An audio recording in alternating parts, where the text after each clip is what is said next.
Dear students, in the last lecture I told you about the Faraday's second law of electromagnetic induction, and then I also discussed the Lenz's law, and I told you that it is related to the fundamental law of conservation of energy. In examinations related to this, the type of questions which are asked, I told you about one of them, that how the loop is shrinking and the direction of induced EMF and current can be determined. One more type of questions which is oftenly asked is, suppose you are given the magnetic flux associated with any circuit is given by, suppose, say 6t square at an instant t minus 5t plus 1 Weber. Suppose the flux associated with any circuit is given by this particular expression where t is in seconds or instant t. Then they can ask in the examination that find induced EMF in the circuit at t equals to 0.25 seconds. The numerical becomes very easy if you know the formula. Induced EMF is equal to minus d phi by dt. You just keep on differentiating this particular 6t squares. Differentiation will be 12 multiplied by t minus 5 into 1 plus 0. And then you can write down the value of time, that is minus 12 into 1 by 4 minus plus 5, so it will be plus 2 volt. Induced EMF at t equals to 1 by 4 second. Suppose the further information is, if the resistance of the circuit in which this flux is changing, say 100 ohm, then you can determine the current I as E by R equals to 2 upon 100, that is 20 milliampere. This is one type of question. Second type of question which is asked. First type of question I told you in the last lecture, that suppose in a magnetic field some closed loop or closed circuit is placed and they either make it move or the shape of the loop changes. Then you have to understand that whether the flux is increasing or decreasing in a certain direction, and then the induced current will always oppose that particular region. So this is a second type of numerical. Now third type of numericals are based on graph. These type of questions are very interesting, although they are very simple for a mathematics student, but they are very interesting questions. Say flux phi versus time t graph is like this.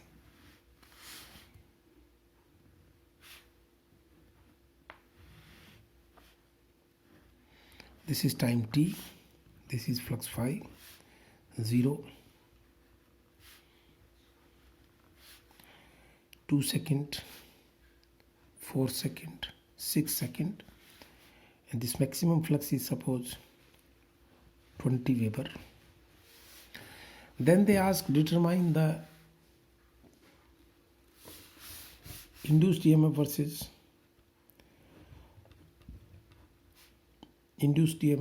time t graph.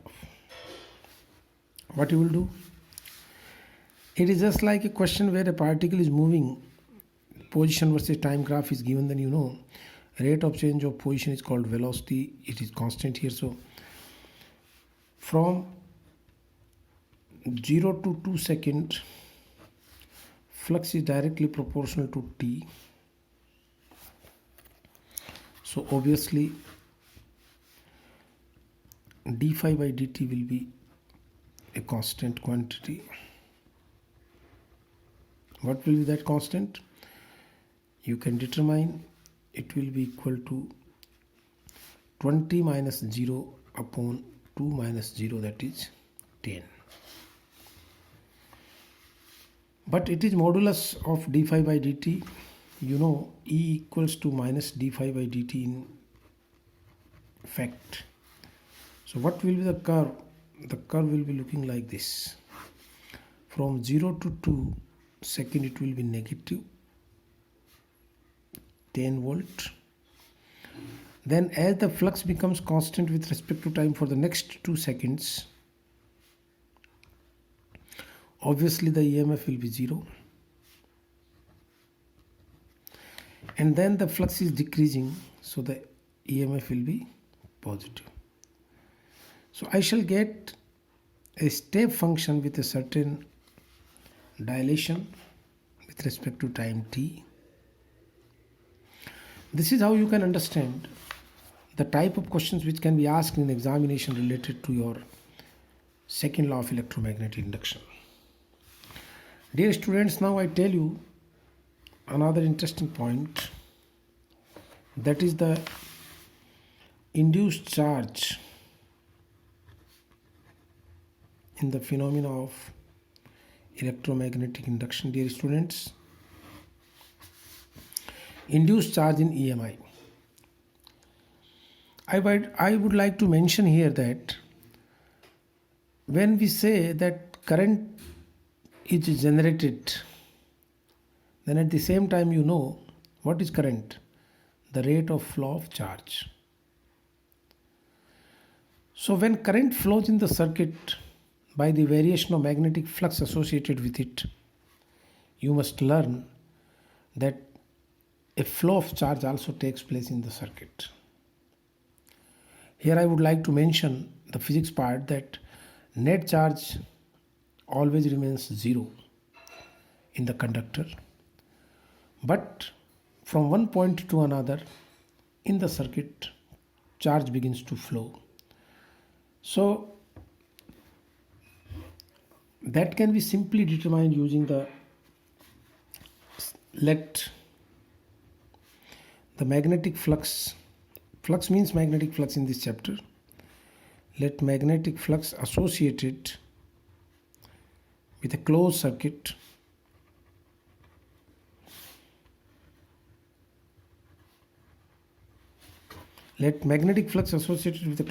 changes from phi 1 to phi 2. Then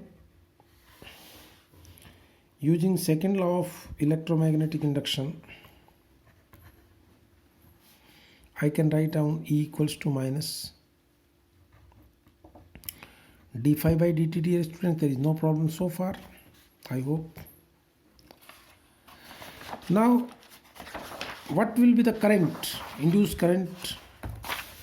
Let the resistance is R of the circuit, then current associated simply using the Ohm's law, I will be E by R, so I can say it is minus d phi upon R dt.